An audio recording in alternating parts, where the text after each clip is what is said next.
अस्सलाम वालेकुम। आज बनाएंगे कच्चे आम का मीठा अचार, जिसे आप बनाकर महीनों तक स्टोर भी कर सकते हैं। इसको आप पराठे के साथ या रोटी के साथ खा सकते हैं। आपके खानों का मज़ा हो जाएगा दोबाला इस मज़ेदार अचार के साथ। तो रेसिपी पसंद आए तो फ्रेंड्स और फैमिली के साथ ज़रूर शेयर करें। तो चलिए बनाना शुरू करते हैं। इसके लिए कैरी है। सबसे पहले इनको अच्छे से धो लिया था।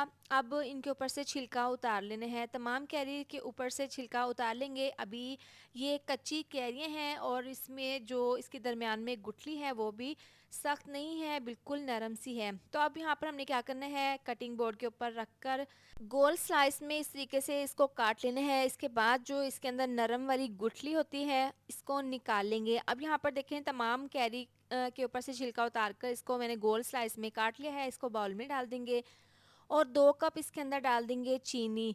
तो अब चीनी डालने के बाद इसमें 4 चम्मच डाल देंगे सफ़ेद सिरका और इसको हल्का सा मिक्स कर लेंगे। आप किस शहर से मेरी वीडियो देखते हैं कमेंट करके ज़रूर बताया करें, ताकि मैं आपका शुक्रिया अदा कर सकूं।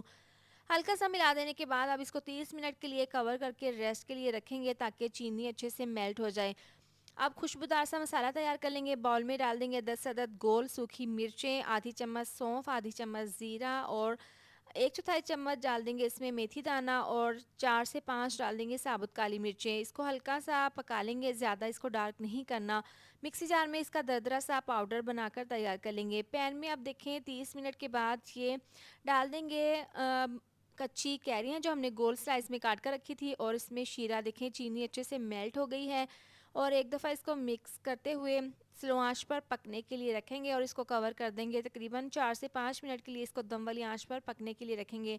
देखिए इसमें काफ़ी स्टीम बन गई है और जो शीरा था चीनी का वो भी पकना स्टार्ट हो गया है।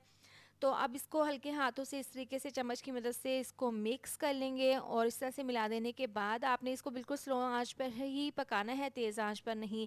जो खुशबूदार मसाला हमने रोस्ट करके रखा था उसको मिक्सी जार में डालकर दरदरा से इसका पाउडर बना लिया है। अब सिर्फ 1 चम्मच इसमें डाल देंगे। इस तरह से डालने के बाद इसको हल्का सा मिक्स कर लेंगे और इसके बाद मज़ीद इसमें स्पाइसेस शामिल कर देंगे। सबसे पहले 1/4 चम्मच जायके के हिसाब से नमक डाल देंगे, 1/4 चम्मच हल्दी पाउडर और 1 से 2 चुटकी डाल देंगे इसमें पिसी हुई लाल मिर्च, हल्के से फ्लेवर के लिए। इसको मिक्स कर लेंगे और इसको ढक्कन खोलकर ही 4 से 5 मिनट के लिए पकाएंगे। देखिए शीरा पकना अच्छे से स्टार्ट हो गया है और ये हल्की सी कच्ची कैरियाँ पक भी गई हैं, लेकिन मज़ीद इसको और पकाना है। कलरफुल बनाने के लिए इसके अंदर ऑरेंज कलर डाल देंगे, थोड़ा सा पानी में डालकर मिक्स करके इसमें शामिल कर देंगे। अब यहाँ पर देखें शीरा काफ़ी अच्छे से पकना स्टार्ट हो गया है। इसको कवर करके 8 मिनट के लिए पकने के लिए रखेंगे। 8 मिनट के बाद देखें शीरा हमारा काफ़ी थिक हो गया है और जो कैरी थी वो भी अच्छे से नरम हो गई है। अब इसको कवर करके मज़ीद 10 मिनट के लिए रख देंगे, लेकिन चूल्हा आपने बंद कर देना है। कच्चे आम का अचार हल्का सा रूम टेम्परेचर पर आने के बाद इसको बाउल में सर्व कर लेंगे। बहुत ज़्यादा टेस्टी बना था। आप इसको पराठे के साथ, रोटी के साथ खा सकते हैं। इसको महीनों के लिए स्टोर भी कर सकते हैं।